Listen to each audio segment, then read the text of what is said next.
O Ceará tem 3 novos prefeitos. Além dos recém-eleitos, quem ganha força com o resultado das eleições suplementares. Tem gente já de olho em 2022. E tem também o clima de volta do recesso no Poder Legislativo. De CPI da Covid a voto impresso, a gente te mostra o que deve dominar os debates aqui em Brasília. O Ponto Poder está começando.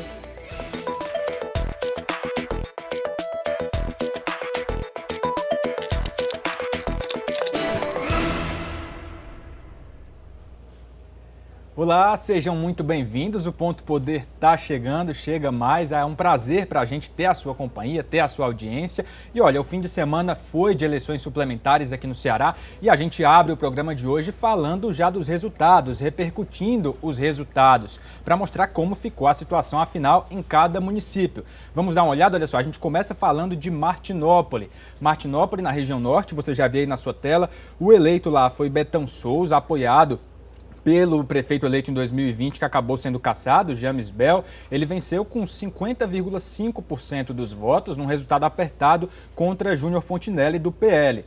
Por lá, a abstenção foi de fato bem baixa, Jéssica. Apenas 690 eleitores faltaram às urnas. O comparecimento foi de 92%. E a gente vê também o resultado das eleições em Missão Velha. Foi uma disputa bastante acirrada ao longo da semana. E quem venceu por lá foi Dr. Lorim, do PDT. Ele venceu a candidata Fitinha, do PT, com 52,8% dos votos. Lá a taxa de comparecimento foi de 85% e a abstenção de 14,4%. Teve eleição para prefeito também em Pedra Branca, lá no Sertão Central. A gente vai ver como é que ficou lá o resultado. Olha só, em Pedra Branca, o eleito foi Matheus Góes, do PSD, com 54% dos votos. Ele venceu o Padre Antônio, candidato do PDT. Por lá, ao contrário dos outros dois municípios, a abstenção foi considerável, né? 22% dos eleitores faltaram no domingo à votação, 77% compareceram, deram seu voto para escolher o novo prefeito. E quem acompanhou esse dia de votação no último domingo foi o repórter Flávio Roveri. A gente vai conferir então como é que foi esse dia de votação excepcional e quais são os próximos passos aí para os eleitos. 57 mil eleitores cearenses compareceram às urnas no domingo para escolher novos prefeitos em Missão Velha, no Cariri, Martinópole, na região norte, e Pedra Branca, no Sertão Central. As abstenções foram de 17%. Em Missão Velha, o eleito foi Dr. Lorim, do PDT, que venceu Fitinha, do PT, com 52,84% dos votos. O novo prefeito eleito de Martinópole é Betão do James Bell, do PP, que venceu Júnior Fontinelli, do PL, por menos de 100 votos. Já em Pedra Branca, o eleito é Matheus Góes, do PSD, que obteve margem mais folgada sobre Padre Antônio, do PDT. Apenas em Missão Velha, os grupos políticos eleitos no ano passado não conseguiram confirmar a preferência do eleitor nas eleições suplementares, com a derrota de Fitinha, que em novembro havia sido vice do eleito e cassado Dr. Washington. Betão, em Martinópole, e Matheus Góes, em Pedra Branca, foram os indicados de James Bell e Antônio Góes, eleitos em novembro, mas impedidos de assumir pela Justiça. Agora, os juízes eleitorais têm até o próximo dia 13 para diplomar os novos eleitos, que em seguida serão empossados pelas câmaras. Pelo Twitter, o governador Camilo Santana parabenizou os eleitos, desejou sucesso e destacou a parceria dos municípios com o governo do estado. Para o TRE, o domingo de eleições suplementares foi tranquilo. Isso tudo trabalho efetivado pelos magistrados da Justiça Eleitoral e também pelas forças de segurança, que nos prestaram todo o auxílio constitucional possível. Pois é, o Flávio mostrou aí pra gente que não teve tanta mudança assim nos grupos políticos que dominam, influenciam aí os rumos desses municípios, mas para ficar mais claro, vamos dar uma olhada aqui também na tela para ver o que mudou, o que não mudou em cada uma dessas 3 cidades onde novos prefeitos foram eleitos no último domingo. A ideia é mostrar para você que está em casa e deixar muito mais claro qual que é o partido que se permanece ali no poder, quem é o ex-prefeito que continua ali tendo influência porque conseguiu eleger um aliado, um indicado, um apadrinhado político, e em outros casos não teve tanta sorte assim o ex-gestor, Jéssica, acabou mudando de fato o comando, né? Em muitas cidades do interior é comum que as eleições sejam polarizadas entre duas forças políticas que são tradicionais, têm ali uma história importante na região, e isso ficou demonstrado também no último domingo. Vamos olhar aqui na tela, olha só. A gente vai mostrar para você que está em casa os números do Ceará a partir da situação política em cada município. Em Pedra Branca, tudo continuou com o PSD. Partido comandado pelo Domingos Filho, pelo filho dele, Domingos Neto, continuam tendo lá domínio sobre o município de Pedra Branca. Em Missão Velha, a gestão estava com o MDB, passou para o PDT. Aí sim há uma mudança considerável. Em Martinópole, tudo continuou com o PP também. Já havia sido eleito um candidato do PP, ele foi cassado, conseguiu eleger um correligionário agora. E isso, claro, muda inclusive a influência dos partidos. No caso, foram 3 municípios, pode não parecer uma mudança considerável, mas a gente lembra que próximo ano é ano eleitoral de novo e a força dos partidos significa muito na hora de decidir quem vai ser indicado a que cargo, quais as forças. Vamos conferir na tela então como que fica essa distribuição pelos partidos. Aqui esses são os 6 partidos com maior número de prefeitos aqui no Ceará. O PDT lidera bem folgado, agora com 68, subiu de 67 para 68 com essa prefeitura. O PSD se manteve, mas aí continua num processo de se fortalecer enquanto segundo partido com maior força entre os prefeitos do Ceará. Já o MDB sofreu mais uma baixa desde 2018, inclusive com a derrota do ex-senador Eunício Oliveira, que é o nome principal do MDB aqui no Ceará. O partido tem perdido força entre os prefeitos e essa eleição acabou diminuindo mais ainda, acabou sendo simbólica também nesse peso, nessa atuação do MDB aqui no estado. Olhar para esses números já nos ajuda a vislumbrar também como se desenha a disputa para o ano que vem. E é para isso, então, que a gente chama no Ponto Poder, recebe agora a cientista política Monalisa Torres, que já está aqui com a gente. Ela que é professora da UES e também pesquisadora do Laboratório de Estudos sobre Política, Eleições e Mídia da UFC. Seja muito bem-vinda, professora Monalisa. Mais uma vez, muito obrigado pela sua participação aqui com a gente. Obrigada, William, pelo convite. Obrigada, Jéssica. Boa noite a todos que estão aqui assistindo e repercutindo um pouco das eleições nessas cidades do interior que definiram agora os seus prefeitos. É isso, a gente mostrou agora, professora, aqui para quem está em casa também, como é que fica de alguma forma o ranking dos partidos em números de prefeitos. Há poucas mudanças, mas a gente mostra ali que o PDT ele conseguiu mais um, o PSD, que é uma força, se manteve, o MDB acabou perdendo. Como é que a senhora avalia, então, como é que é possível analisar o saldo para os principais partidos a partir dessa eleição, já vislumbrando a organização deles para o ano que vem?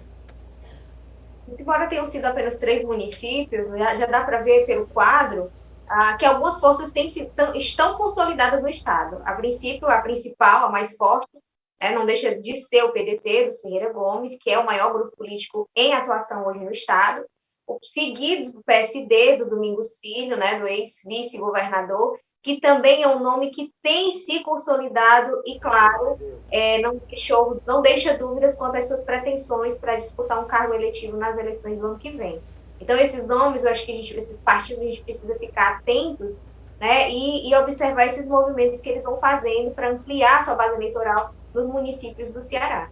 Professora Monalisa, e por falar então nesse movimento, a gente preparou algumas telas aqui para mostrar para quem nos assiste como que fica a questão da influência, quem se fortalece mais de forma mais individual em relação ao nome dos deputados. Eu vou começar a mostrar aqui em um dos municípios, vamos ver aqui na tela, no município de Martinópole, o prefeito eleito, que é o Betão, apoiado lá pelo James Bell, ele é muito ligado a deputados já bastante conhecidos, o Sérgio Aguiar, do PDT, o Zezinho Albuquerque, também do PDT, que é deputado estadual, mas está licenciado, hoje ele é secretário das cidades do governo estadual, e o deputado federal AJ Albuquerque, que é o presidente estadual do Progressistas, um partido que tem também tentado se fortalecer cada vez mais no estado, conquistar mais prefeitos.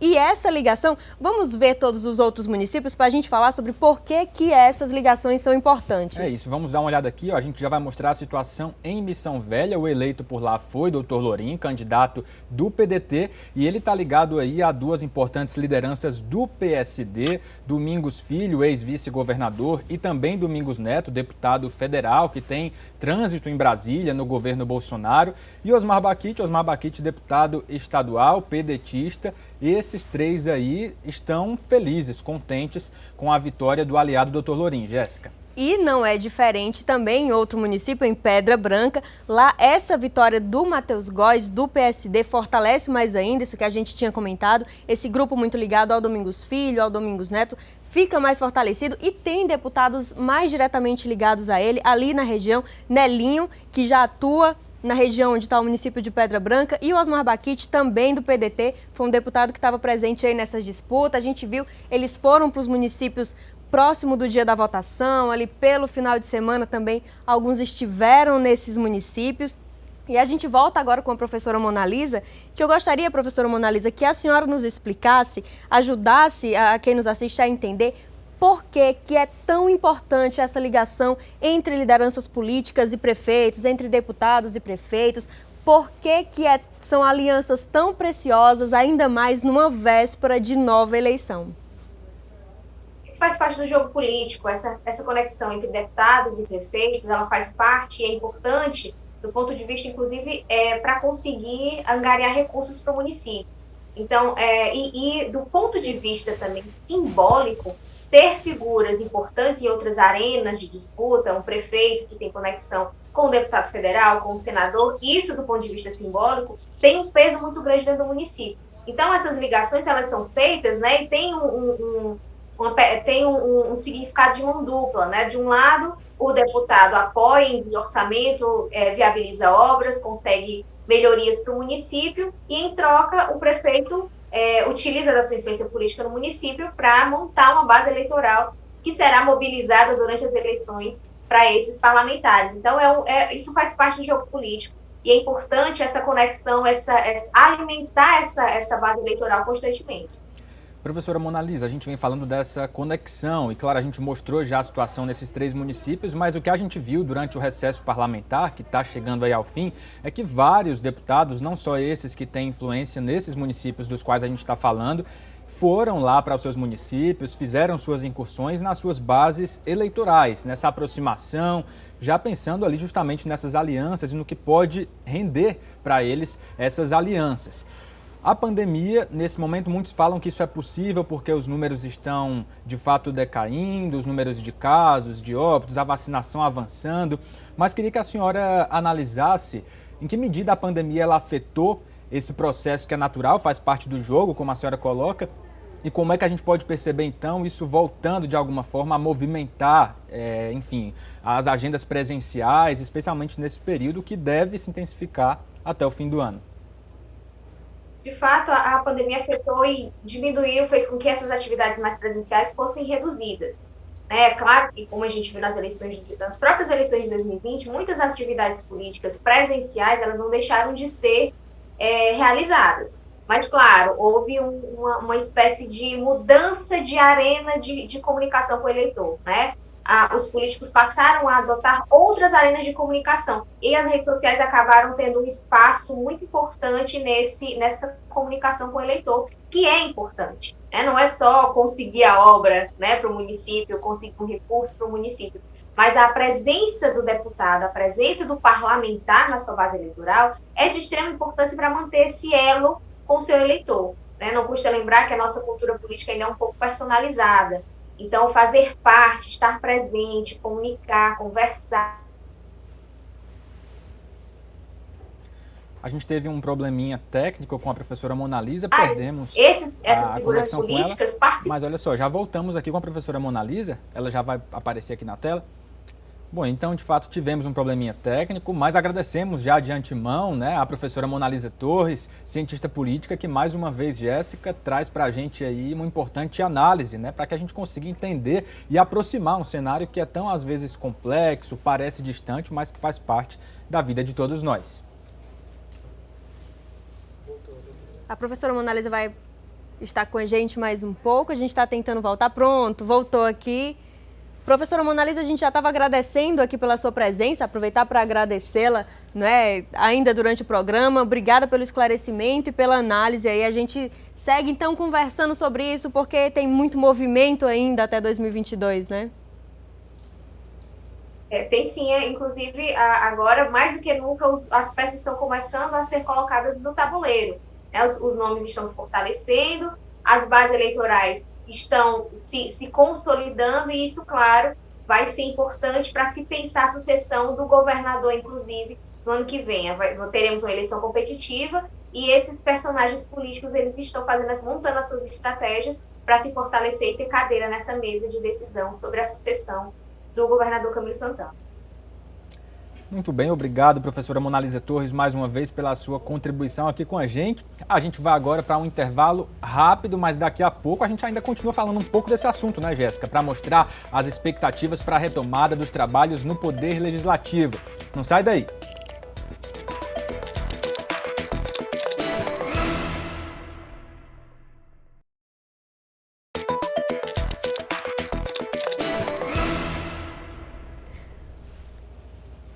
Ponto Poder está de volta e a gente fala agora da volta dos trabalhos no Poder Legislativo. Congresso Nacional, Assembleia Legislativa do Ceará, câmaras municipais retomam os trabalhos essa semana. Tem bastante assunto importante a ser discutido, ainda mais no cenário de crise como que estamos. E a gente vai acompanhar então para saber quais são os principais temas que já estão aí circulando nos bastidores desse retorno do Poder Legislativo. Quem contribui com a gente nessa discussão é o repórter Igor Cavalcante, direto da redação, que vai falar para a gente um pouco mais dessa expectativa. Olá, Igor. Câmara Municipal de Fortaleza já voltou. E o que a gente pode esperar, então, dessa retomada? Olá, Jéssica. Exatamente. A Câmara, depois de 15 dias aí de recesso, voltou ontem, inclusive já teve sessão. Havia toda uma expectativa sobre a presença do prefeito José Sarto na sessão de ontem, também do vice Elcio Batista, mas eles acabaram não comparecendo, né? Eles não informaram o motivo, mas não compareceram.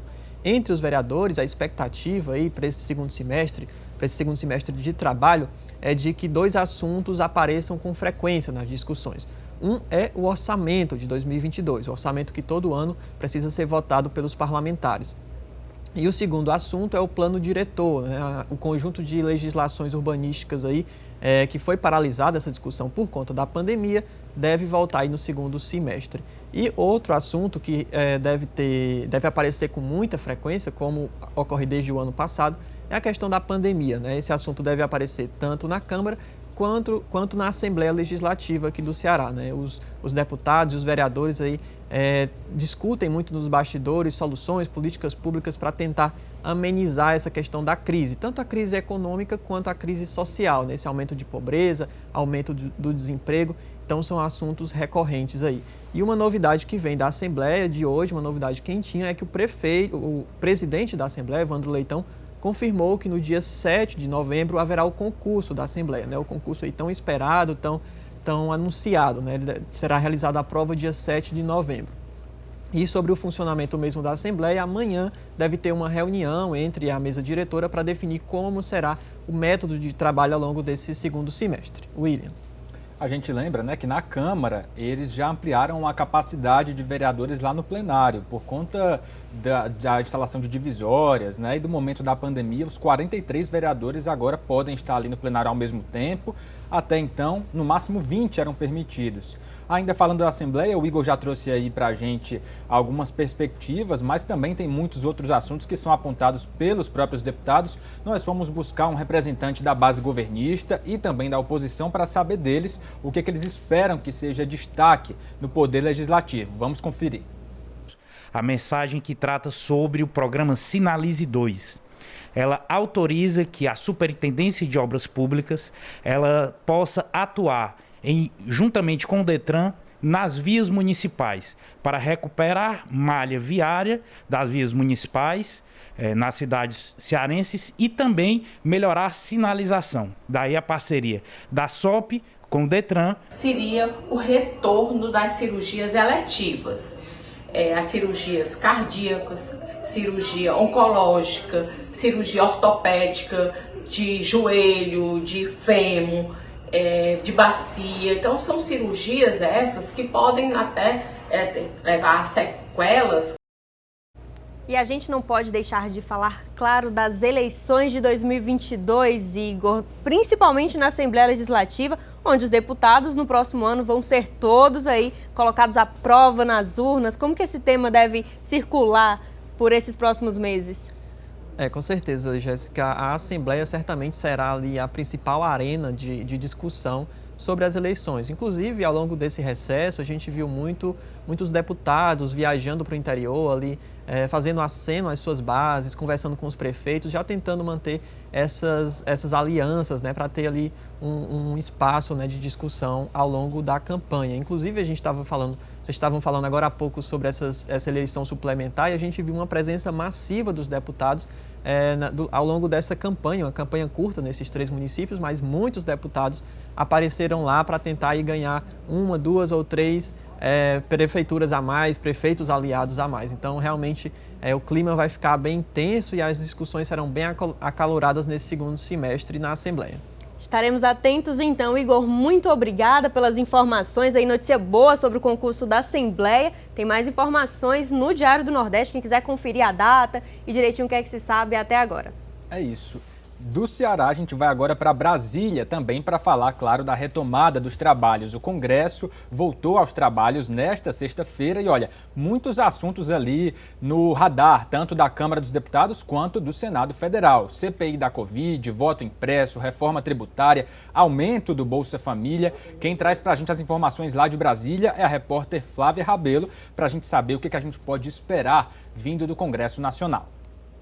O primeiro assunto que entrou no centro dos debates foi o que vai ter mais impacto econômico para o país. A medida provisória que vai remodelar o atual Bolsa Família. Além da mudança de nome, o novo programa pode aumentar o valor pago para as famílias que estão abaixo da linha da pobreza no Brasil. Deve sair dos atuais R$ 170 para R$ 350 a R$ 400 reais. Para isso, o governo estuda saídas no orçamento para conseguir os recursos. O tema que deve aumentar a temperatura dos debates aqui no Congresso é a PEC do voto impresso, uma mudança defendida pelo presidente da República, mas que não tem apoio entre os partidos. Já na quinta-feira, o relatório pode ser votado e a expectativa dos líderes é enterrar a proposta ainda na Comissão de Constituição e Justiça. O governo tenta salvar o projeto com pressão popular. No fim de semana, os apoiadores do presidente Jair Bolsonaro foram chamados às ruas de várias cidades do país para pedir a volta do voto impresso e auditável. Mas a reação do Supremo Tribunal Federal e do Tribunal Superior Eleitoral foi dura. Foi aberta uma investigação contra os ataques à eleição que deve ouvir ministros e até o presidente da República. E outra fonte de preocupação para o Palácio do Planalto é a CPI da Covid, que retomou os trabalhos nesta terça-feira no Senado e tem aí pela frente mais 3 meses de investigação. Os senadores ouviram hoje o depoimento do reverendo Hamilton Gomes de Paula, apontado por representantes da Davat Medical Supply como intermediador entre o governo federal e empresas que ofertavam vacinas. É a continuidade das investigações sobre possíveis irregularidades na compra de imunizantes. A CPI também aprovou um requerimento de pedido à Justiça para que a secretária do Ministério da Saúde, a médica cearense Mayra Pinheiro, seja afastada do cargo. A solicitação foi feita pelo senador Randolfo Rodrigues, da Rede do Amapá. Randolfo, que é o vice-presidente da CPI da Covid. Mayra Pinheiro já foi ouvida na CPI, era bastante esperado, foi bem polêmico a presença dela e teve agora essa nova investida da CPI contra a funcionária do Ministério. Exatamente. Mayra Pinheiro, médica cearense, que esteve ali na CPI durante aquela fase que tratava do suposto tratamento precoce e da existência de um gabinete paralelo que orientava as ações do governo federal no combate à pandemia. A gente já vê aí, como a Jéssica trouxe para a gente, um outro momento das investigações que trata de fato de possíveis irregularidades na compra de vacinas. A gente lembra que havia aquela denúncia tratando da vacina indiana Covaxin, inclusive os testes clínicos da vacina indiana foram suspensos aqui no Brasil em meio a essas denúncias. Agora a gente segue com essas investigações nos próximos dias. Os senadores ainda devem votar outros requerimentos para que eles possam convocar outras testemunhas a serem ouvidas. Vamos agora então falar de charge. Esse é o momento pertinho do Ponto Poder que o Tiagão se junta a nós para, claro, trazer um recado a partir da charge da semana. Vamos conferir.